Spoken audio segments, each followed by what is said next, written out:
మీరు ప్రభుత్వ website open చేస్తున్నారా? జాగ్రత్త, సైబర్ కిలాడీలో మీకోసం వలపని కూర్చున్నారు.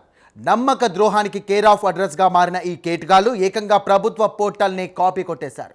అసలుకే ఎసరు పెట్టిన ఈ మోసగాళ్ల వలలో పడితే మీ బ్యాంక్ అకౌంట్ ఖాళీ అవ్వడం ఖాయం.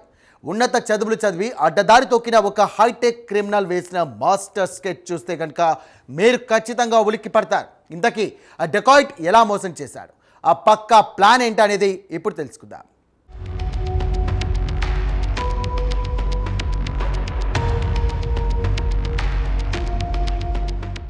ఇంటర్నెట్ ప్రపంచంలో ఏది నిజమో ఏది అబద్ధమో తెలుసుకోవడం ఇప్పుడు చాలా కష్టంగా మారింది. ఇదే అదునుగా భావించాడు ఉత్తరప్రదేశ్లోని ఎటావా ప్రాంతానికి చెందిన అంశుల్ యాదవ్. ఇతని వయస్సు కేవలం 24 సంవత్సరాలు. చదివింది MCA, కానీ బుద్ధి మాత్రం సైబర్ నేరాల వైపు మళ్లింది. తనకున్న టెక్నికల్ స్కిల్స్తో ఒక కన్నింగ్ స్కెచ్ వేశాడు. అచ్చం రవాణా శాఖ అఫీషియల్ వెబ్సైట్ లాగా ఉండేలా పరివాహన్ ఆన్లైన్ అనేటువంటి ఒక ఫేక్ పోర్టల్ క్రియేట్ చేశాడు. ఎవరైనా వాహనదారులు నంబర్ ప్లేట్ బుకింగ్ కోసం గూగుల్లో సెర్చ్ చేస్తే చాలు, ఈ ఫేక్ వెబ్సైట్ లింక్ వాళ్లకి కనిపించేలా ప్లాన్ చేశాడు. అలా ఒక బాధితుడు ఈ డమ్మీ పోర్టల్లోకి ఎంటర్ అయి నంబర్ ప్లేట్ కోసం అప్లై చేసుకున్నాడు. అంతా నిజమే అని నమ్మి తన వెహికల్ డీటెయిల్స్ ఇచ్చేసి ఆన్లైన్ పేమెంట్ ద్వారా ₹1099 చెల్లించాడు. అక్కడే అసలు మోసం మొదలైంది.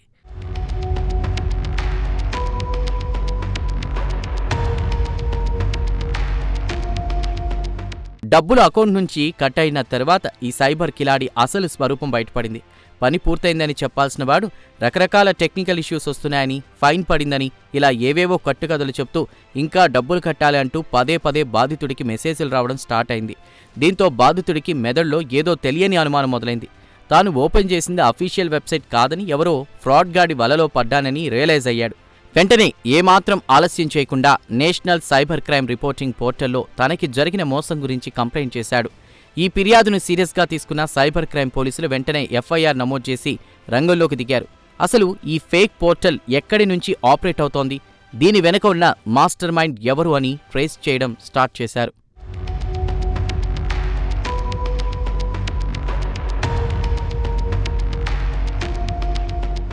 కేసు దర్యాప్తు చేపట్టిన సైబర్ పోలీసులకు విస్తుపోయే నిజాలు తెలిశాయి. డీసీపీ రోహిత్ రాజ్ బీర్ సింగ్ నేతృత్వంలో ఒక స్పెషల్ టీం టెక్నికల్ అనాలిసిస్ మొదలుపెట్టింది.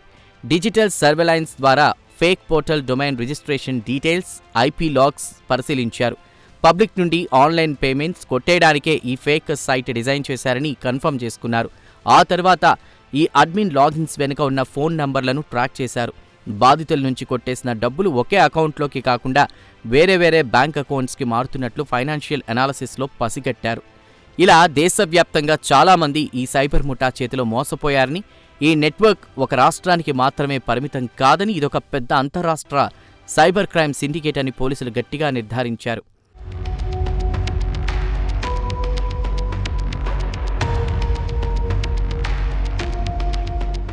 పక్కా ఆధారాలు సేకరించిన పోలీసులు ఉత్తరప్రదేశ్లోని ఎటావాలో మెరుపు దాడులు చేశారు.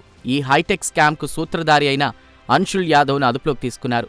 పోలీసుల ఇంట్రాగేషన్లో నిందితుడు తన నేరాన్ని పూర్తిగా అంగీకరించాడు. తాను MCA చదివానని, website designing, back end management, domain హోస్టింగ్తో పాటు QR కోడ్ పేమెంట్ గేట్వేలను లింక్ చేయడంలో తనకున్న నాలెడ్జ్తోనే ఈ ఫ్రాడ్ చేశానని ఒప్పుకున్నాడు. అతని దగ్గర నుంచి ల్యాప్టాప్లు, mobiles, fake websites source code, save చేసిన పాస్వర్డ్స్ స్వాధీనం చేసుకున్నారు. ఈ కేసులో ఇంకా ఎవరెవరున్నారు, ఈ ముఠాకు సహకరిస్తున్న బ్యాంక్ అకౌంట్ హోల్డర్స్ ఎవరు అనే యాంగిల్లో పోలీసులు దర్యాప్తు కొనసాగిస్తున్నారు. ఏది ఏమైనా ఉన్నత చదువులు చదివిన నాలెడ్జ్ని ఇలా క్రిమినల్ యాక్టివిటీస్కి వాడడం నిజంగా ఆందోళన కలిగించే విషయం.